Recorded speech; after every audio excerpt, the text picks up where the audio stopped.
বন্ধুরা নমস্কার।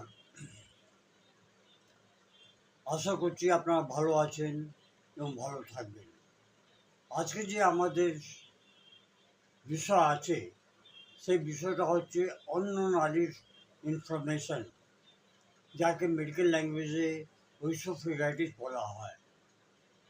আর এর জন্য হোমিওপ্যাথিক ওষুধ কী কী কাজ করে সেই ব্যাপারে আমরা আজকে কথা বলব। বারে বারে আপনার কি বুকে জ্বালা হয়, ত্বক ঢেকুর ওঠে, খাবার গিলতে ব্যথা হয়, এরকম মনে হয় যে আপনার গলার মধ্যে কিছু আটকে গেছে?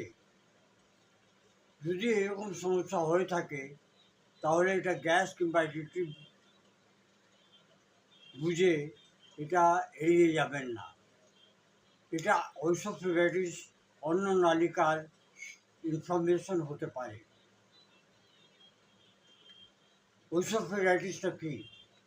অন্য নালিকা ওইসোফেগাস এটা সেই নালী যে ভোজনকে মুখ থেকে পেট অবধি নিয়ে যায়। যখন এটাতে কোনো ইনফরমেশন, ঘা কিংবা বার্নিং সেন্সেশন হতে থাকে তাহলে এটাকে ওইসোফেগাইটিস বলা হয়।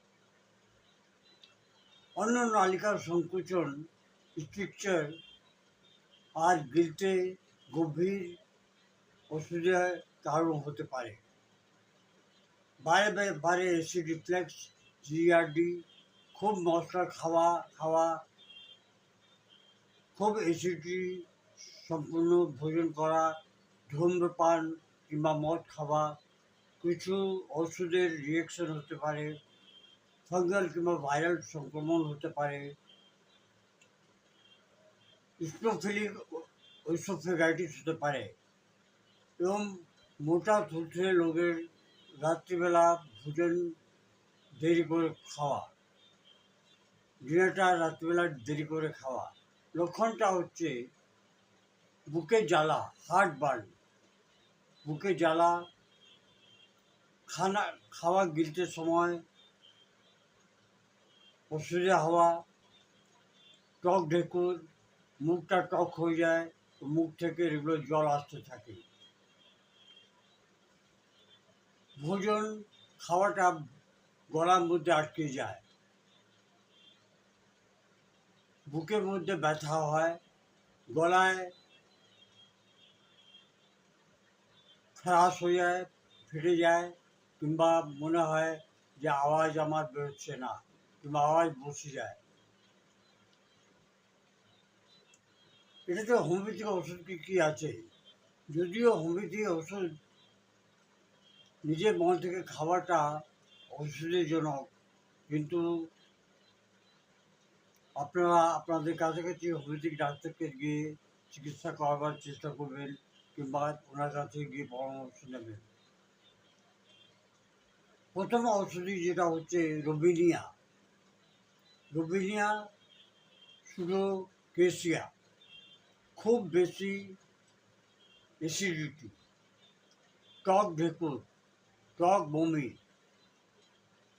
গলায় জ্বালা, রাত্রিবেলা লক্ষণগুলো বেড়ে যাওয়া। দ্বিতীয় নম্বর ওষুধ হচ্ছে নাকচম্বিকা, খুব বেশি ভোজন করার পর, খাওয়ার পর মশলাদার চা, কফি কিংবা মদে খাওয়ার পর অ্যাসিডিটি হওয়া। রুগীর মন কিন্তু খুব চিড়চিড়া হয়, টক ঢেকুর আসে এবং বুকে জ্বালা হয়, আর্সেনিক এবং তীব্র জ্বালা,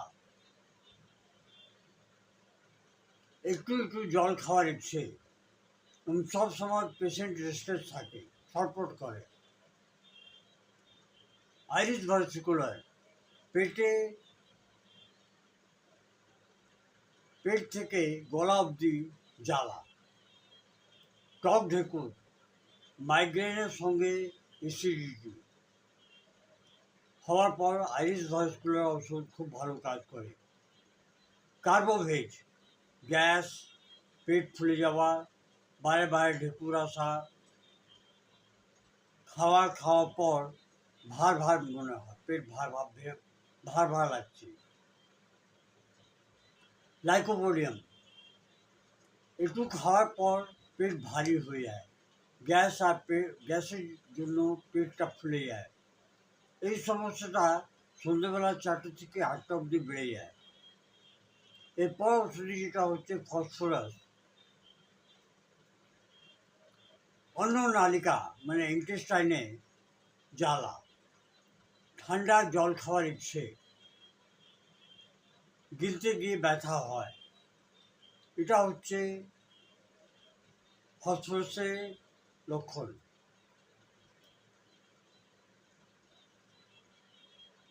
আপনি ইমিডিয়েট ডাক্তারের সঙ্গে কখন দেখা করবেন? খাওয়া গিলতে গিয়ে খুব যদি অসুবিধা হয়, বারে বারে খাওয়াটা গলা আটকে যায়,